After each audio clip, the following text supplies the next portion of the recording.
Lucky the turkey welcomes you to the Alaska Zoo.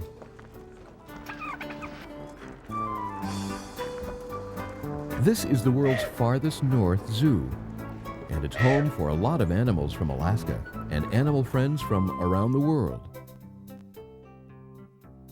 You're about to meet many of the zoo favorites. Birds like Huna, a great horned owl. Bears like Apun, the playful polar bear cub, and her playmate Oreo. And of course there's Maggie, a multi-talented African elephant. The Alaska Zoo in Anchorage, Alaska is a great place to learn more about the animals we share our planet with. So sit back and get ready to smile as we get face to face with the animals of the Alaska Zoo. Some of us were injured, couldn't make it on our own. And some of us are orphans, so the zoo became our home. Now we have some human friends to make sure we're okay. We're not bored because we see new faces every day. Here's looking at you. Face to face, it sure is fun to meet you. Face to face, we got lots of ways to greet you. Come see how we live, we'll show you what we do. At the Alaska Zoo, we're face to face with animals like you.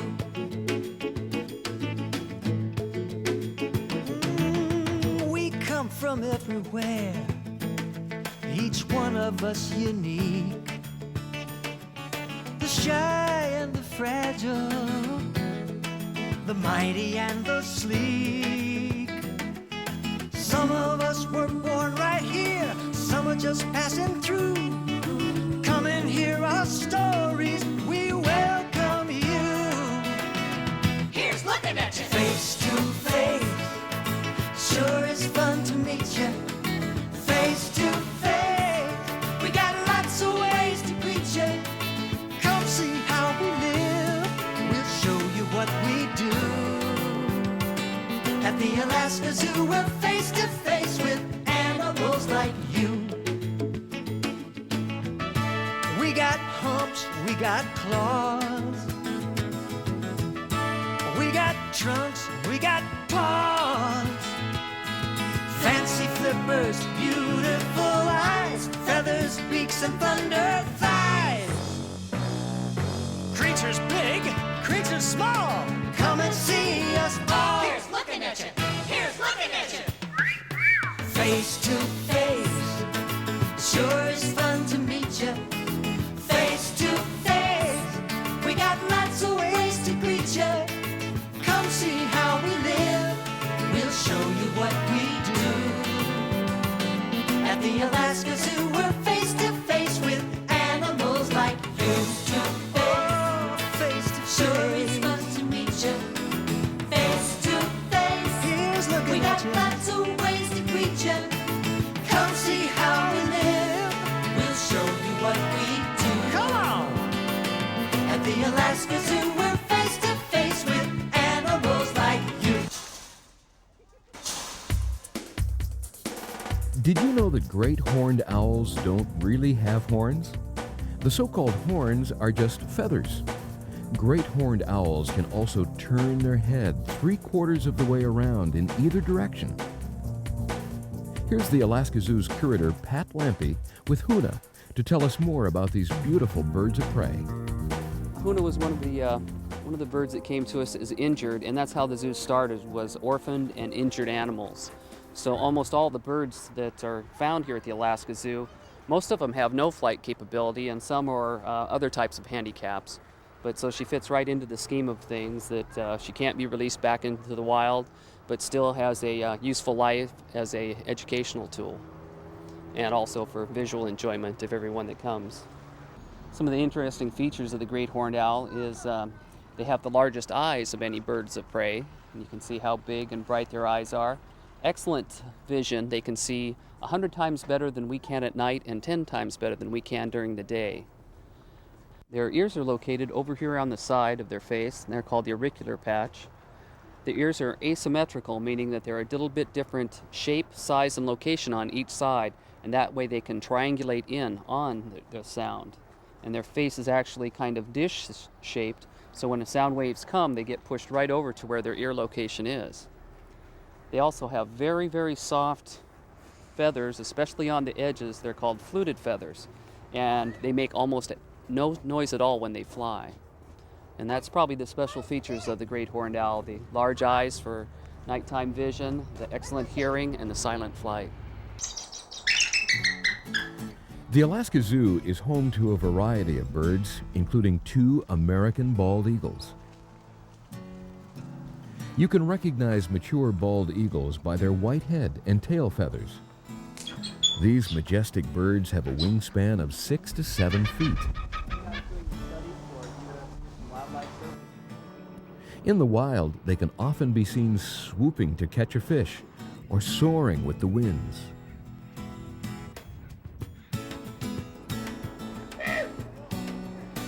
This jet black bird is a raven.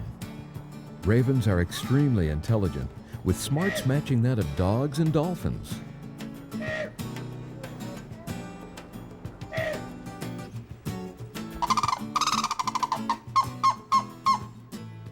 This is Sandy, the resident sandhill crane. Sandhill cranes are migratory birds. They breed in the Arctic in the summer and spend their winters as far away as Florida.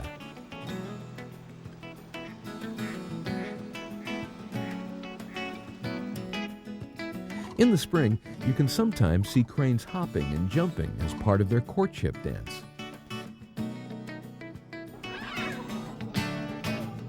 The zoo is also home to 2 types of swans, tundra and trumpeter.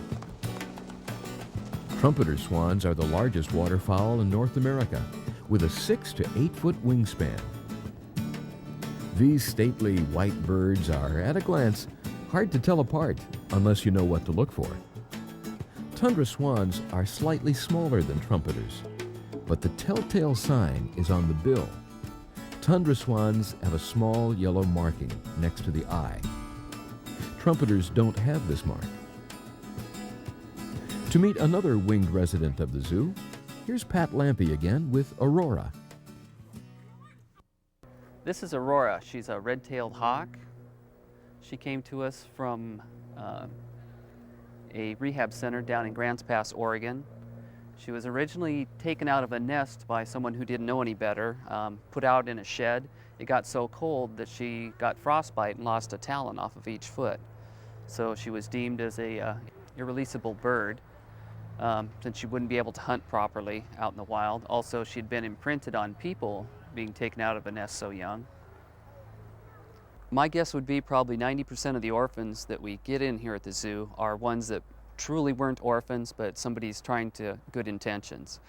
Sealed pups are a real big problem because the mothers will go out, leave the babies on a beach, go out and feed for an hour or so, leaving the baby on the beach alone. Somebody comes along, sees it. Same thing with moose calves and deer fawns. Mothers will hide the babies and then go out and forage for food, coming back to them, and that's always when somebody stumbles upon them, doesn't see a mother. If they left them alone for 6-8 hours, notify the proper authorities that they saw a baby in this area, then they could send out volunteers or some of their staff to see if it truly was an orphan, rather than just going and snatching it right up. Here's a prickly fact. Do you recognize the animal some call a quill pig? That's right, it's a porcupine. Porcupines are protected by 30,000 quills. The quills are used by the porcupine to defend themselves. They don't actually throw the quills, but if you get too close, watch out. Just ask Smitty. She's nailed me a couple of times, but I was in the wrong place at the wrong time. She whacked me with her tail. She caught me one time up the upper part of the arm here, and left about 30 of them up in there. Hi, she's ready to eat though. Ooh, nice curved quill up in here. Porcupines are excellent climbers. They have large brains, and they have an acute sense of smell, hearing, and touch. In the wild, porcupines will eat bark, roots, and other vegetation. But here at the Alaska Zoo, well, it looks like lunch is corn on the cob. Hey, it looks like lunchtime for these moose calves, too. There are 5 of them, and they're all hungry.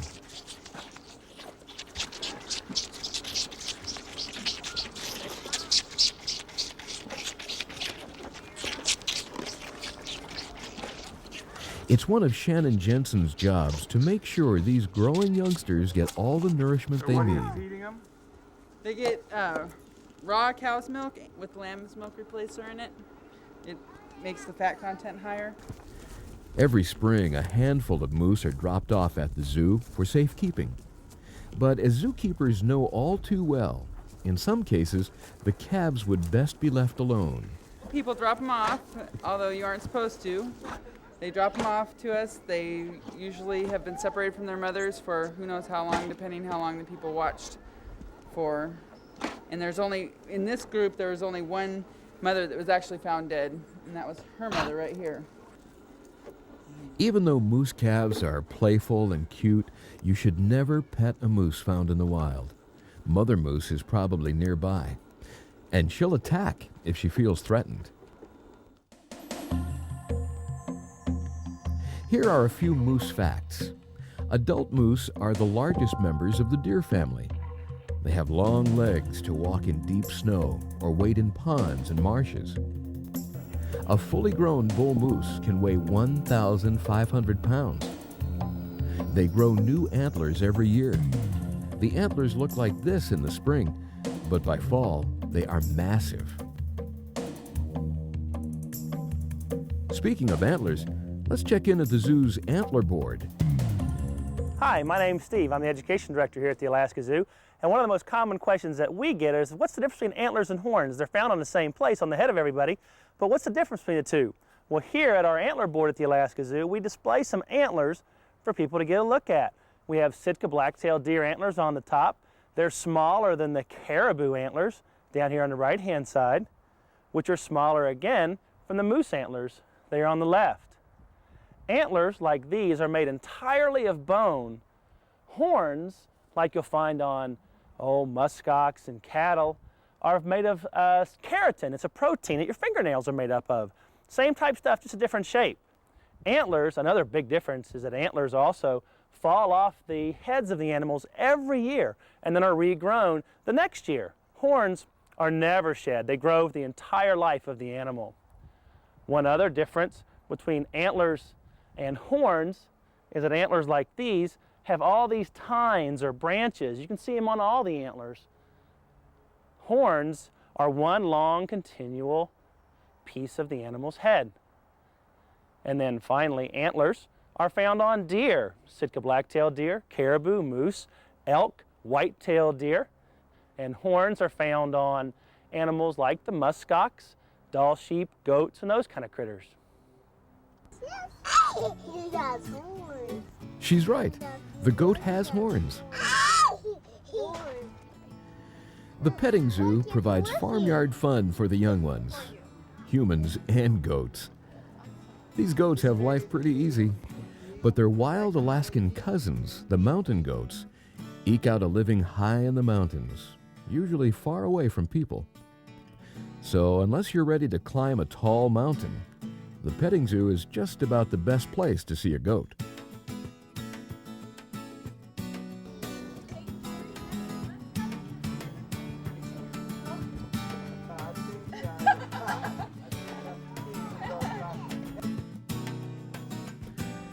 The muskoxen are another relative of the goat. These prehistoric-looking animals are the northernmost of hooved animals. Hooved animals are also known as ungulates. Llamas are ungulates, so are camels. And moose. If they have a hoof, they're in the ungulate club. Over 3,000 muskoxen are found in the wilds of Alaska, but they once were hunted to extinction here. The muskox's defensive tactic is to form a ring around their young. A herd of muskoxen in a tight ring can fend off attack from wolves, but it doesn't work when the attacker is using bullets. Musk oxen were reintroduced to Alaska in the 1930s, and several make their home at the Alaska Zoo. This is Maxine, and she's feeling particularly playful today. During courtship battles, male musk oxen will often butt heads, but zookeepers say Maxine seems to simply like to play. Today there's more in store for Maxine than a bouncing ball. It's her day to have her hooves trimmed. Because the musk oxen in the zoo are not tame, Maxine will need to be sedated before the veterinarian can give her a pedicure. Zookeepers use a dart gun loaded with just enough tranquilizer to put her gently to sleep. After a few wobbly minutes, Maxine is resting comfortably. Look at their long toenails. Don't worry, this does not hurt her. It's just like when we get our fingernails and toenails trimmed. In the wild, the musk oxen would wear off the excess hooves naturally, but here at the zoo, there's not enough walking room. So veterinarian Riley Wilson clips off the excess and gives Maxine a nice pedicure. Well, you can see, especially on the front, you can see how abnormal the hooves grow, and they'll walk abnormally, and they can get infections in their feet if you don't keep up with the maintenance. There's where it should be. That all is too long. In a couple more hours, Maxine will be back up on her newly trimmed hooves again and ready to play with her hanging ball.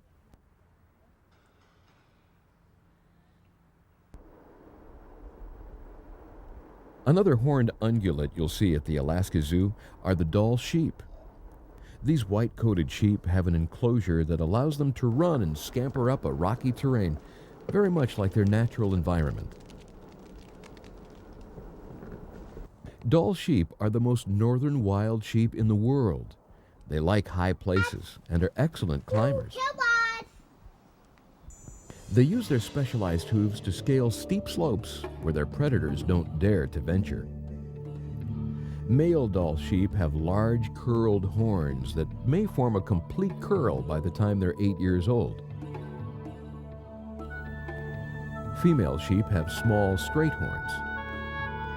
Given that these sheep hang out on rocky ridges, sometimes accidents happen, and that's how this ewe came to live at the Alaska Zoo. She's affectionately named Tripod because she only has 3 legs. Tripod fell off a cliff, breaking her left foreleg. Doctors amputated the leg, but Tripod recovered and joined the herd at the Alaska Zoo. What else do you want to do?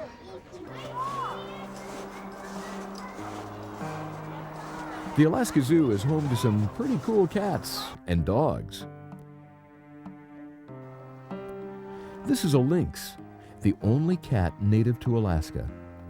Lynx have long legs and large foot pads covered in fur to help them get around in the northern snow. Another cat used to the snow is the Siberian tiger. 3 Siberian tigers, 2 brothers and their mother, live at the zoo. Siberian tigers are the largest and among the rarest of all tigers. Only a few hundred of these beautiful cats survive in the wild. Poaching and shrinking habitat threaten their existence. The Alaska Zoo's tigers came here from the Philadelphia Zoo, where they were born and raised. Because the 2 brothers both claim this enclosure as their territory, the male cats alternate days out and about with their mother. On the dog side of the animal family, the zoo is home to small, medium, and large varieties. All of the canine animals at the zoo are native to Alaska.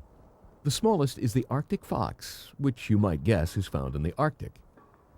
In the winter, the Arctic fox grows a thick, fluffy coat, which may be all white. These are called silver foxes. The name describes the silver color of some of their fur. They're actually a red fox in the silver phase. This is Wiley, the zoo's coyote. Coyotes live throughout Alaska and across most of North America and as far south as Costa Rica. The zoo's top dog is a timber wolf. Her name is Morning. Wolves are found throughout most of Alaska. At least 4 packs of wolves live within the Anchorage area. All the animals at the zoo are cared for with loving attention. Unlike animals in the wild, they have all their meals prepared for them. The Sitka black-tailed deer like to eat hay and grain and fruit. Poor Boris looks kind of That's pretty much the same diet as the zoo's 2 Bactrian camels, Boris and Tula. This gentleman bought Boris as a Christmas gift to his wife, and then they brought Boris here to the zoo to keep Tula company. Boris came from South Dakota, a farmer there that was raising camels. Bactrian camels are the kind with 2 humps. If the camel had only 1 hump, it would be an Arabian camel or dromedary camel. You might not picture camels living in Alaska, but actually the species is pretty much accustomed to colder climates. Bactrian camels are native to Mongolia and the highlands in Central Asia, where in the winter it can be 25 degrees below zero. So they grow heavy coats to keep them warm.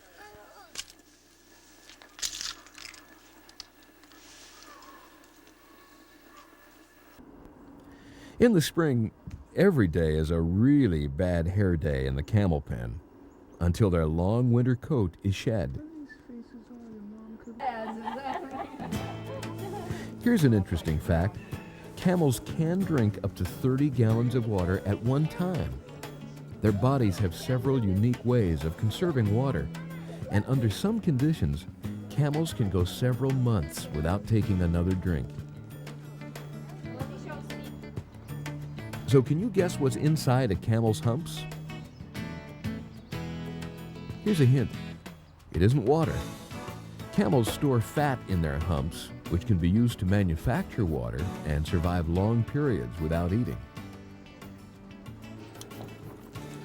Camels can live to be 40 years old and can walk 30 miles a day carrying a heavy load. Tula, the zoo's female camel, doesn't have to carry a heavy load, but she seems to like walking. It's a time when she can really be face-to-face with all the summer visitors. She's awful big, isn't she? That's a big thing. And when you're on a road trip, a bite of fast food is in order. Camels can survive on sparse vegetation, so even at the zoo, this is a real treat. I saw that right next to it. Now you see what Tula likes to eat, and here are a few more favorite meals at the Alaska Zoo. The harbor seals love to eat herring.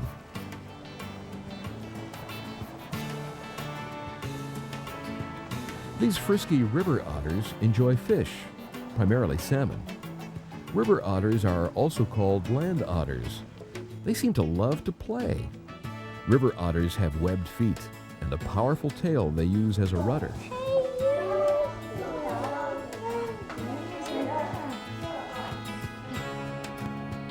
A relative of the river otter, but not nearly as good of a swimmer, is the wolverine. These animals keep pretty much to themselves. At the zoo, Wilbur eats dog food and red meat. The zoo's big eater is Maggie, Alaska's only elephant. Maggie is an African elephant with an African-sized appetite. She'll eat 200 pounds of hay every day.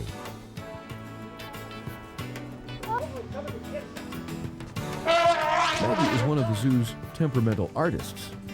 When Rob, the zoo's elephant trainer, isn't around, she throws the occasional fits.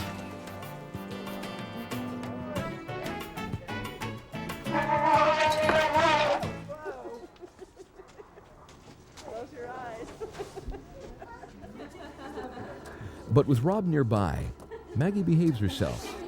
And if she's in the mood, she plays the harmonica and might even dance a step or two. before you start, let me introduce Maggie here.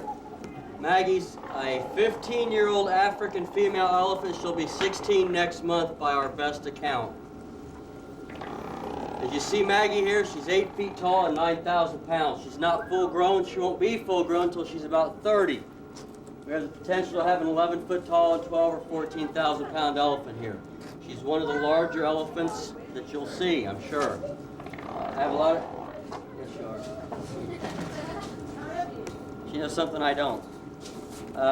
Most people that see this elephant think she's about 40 years old because she's so big, so we're kind of lucky to have Maggie. I don't do anything to Maggie's tusk. She does that herself. She rubs them on these bars on the walls inside, and I've never seen them any longer than what she has them right now. I wish she would let them grow out, get nice and long, but she won't. If she did, they would be about this long already. I'd like to see that, but Maggie doesn't, so we probably won't. I can't make Maggie do any of the things I'm going to ask her to do today. If she doesn't want to do them, then I stand there and look like an idiot and you guys laugh at me. She's real good at that and she likes to see that happen, so...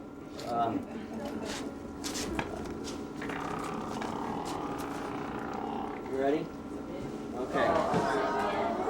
So, without any further ado, we're going to get the harmonic out and see what we can do, right? Okay, here, pay attention now.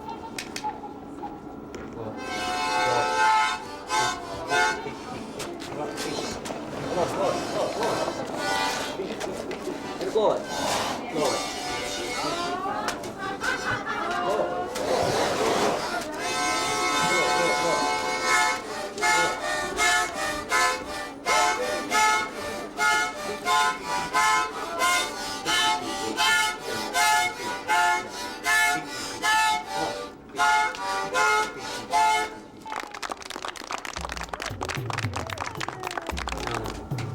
Maggie is also an up-and-coming artist, at least among elephants.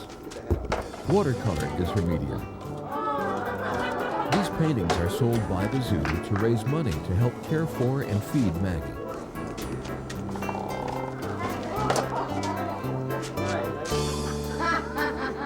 Alright. That's the only way Maggie likes the peanut, wrapped up securely in an M&M.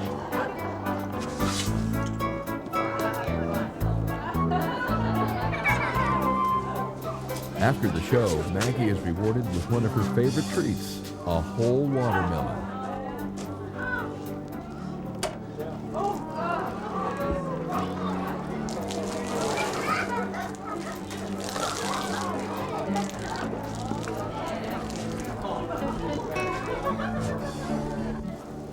It's kind of hard to tell. Here's a view you don't get to see very often. See it's looking like inside an elephant's mouth. In the middle there is, and if you look closely, you can see 2 rows of Maggie's teeth.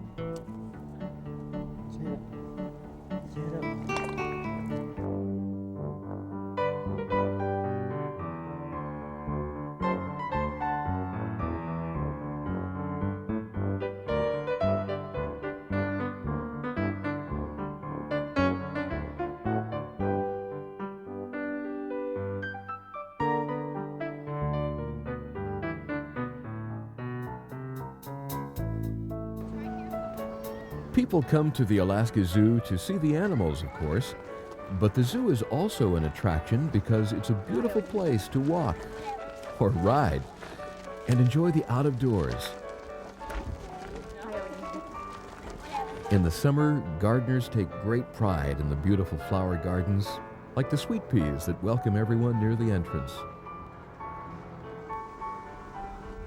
The flowering plants thrive in Alaska's long summer days, and the colors seem more vibrant and rich than you can imagine.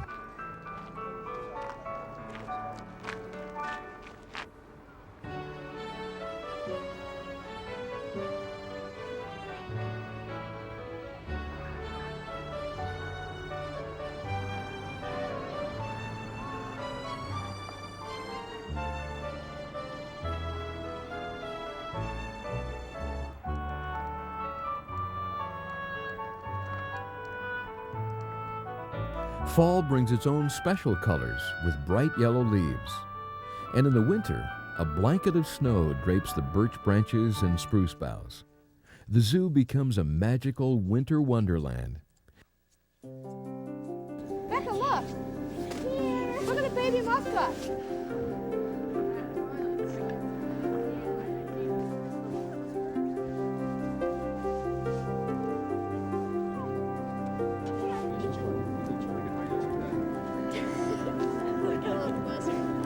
You can almost imagine this llama as a fairy tale character, welcoming visitors to his wintry kingdom.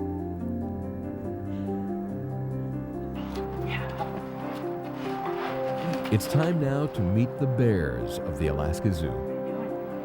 This is Mavis. She's a year-old black bear cub. This is truly a bear hug, but don't try this at home. Mavis is accustomed to some of her human caregivers, and they know when she's approachable and when to leave her alone.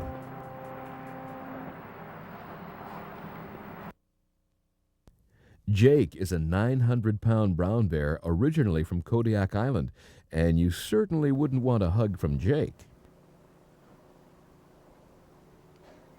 We're kind of in a group now, kind of like a nest. Today, biologist Mike Anthony is making a nest of goose eggs in Jake's enclosure. He wants to see how Jake reacts to the eggs in order to learn more about brown bears in the wild. With his powerful sense of smell, it's only seconds before Jake discovers the eggs and enjoys an afternoon snack.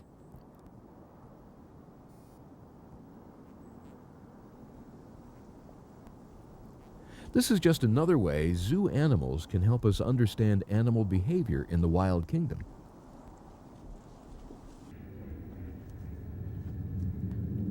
Taku is one of the more unusual black bears you'll ever see. He's called a blue bear or a glacier bear because of the rare color phase of his coat. Oh, she did? Yeah. You're now going to meet two of the zoo's newest residents. This is Apun, an orphan polar bear cub. King of the mountain.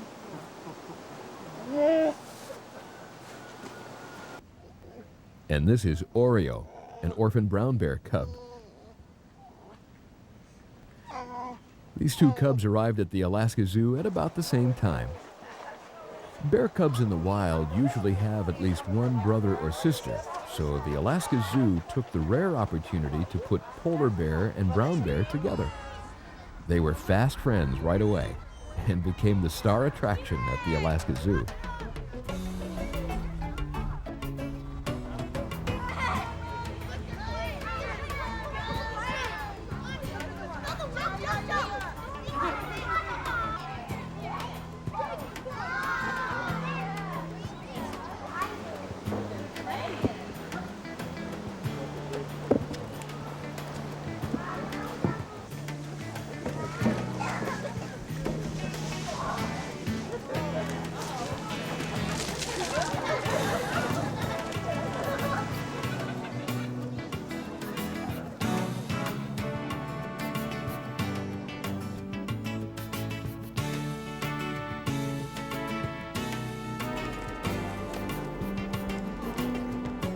Pat Lampy is, in this case, mama bear to these orphans. Taking care of the bear cubs has really been a highlight in the past 12 years that I've been here. Being able to raise two bear cubs of different species together, watch them grow and develop, see the differences between the species. This has just been a real joy for me and everybody else that's been here. You don't want to chew on that. On their body language and how they play, you can tell if they're in a good mood or a bad mood, if they're playful, and if they're not in a playful mood, then I back up out of the picture. They named it Apun up in up from Point Lay, where they found her, and Apun is one of the native words for snow. They have many words for snow, but Apun is one of them.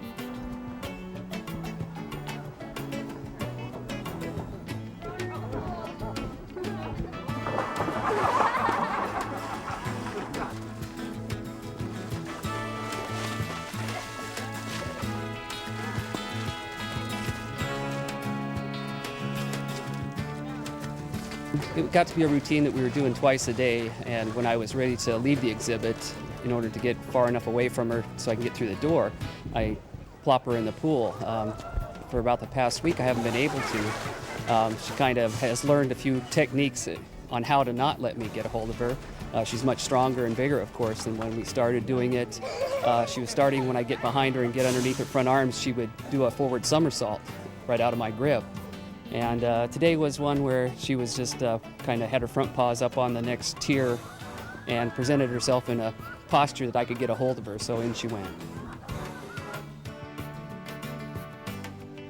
Now you've met some of the furry, feathered, and flippered friends at the Alaska Zoo. If you're ever in the neighborhood, don't be bashful. Drop on by and visit. That way, you can be face to face with the animals of the Alaska Zoo.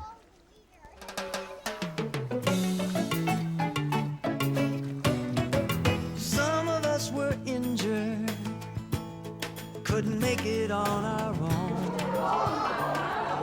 Some of us are orphans, so the zoo became our home.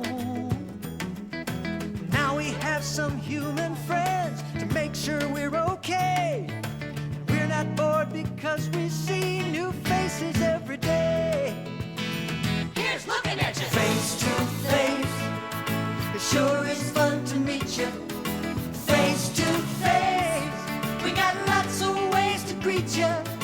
Come see how we live, we'll show you what we do. At the Alaska Zoo, we're face to face with animals like you.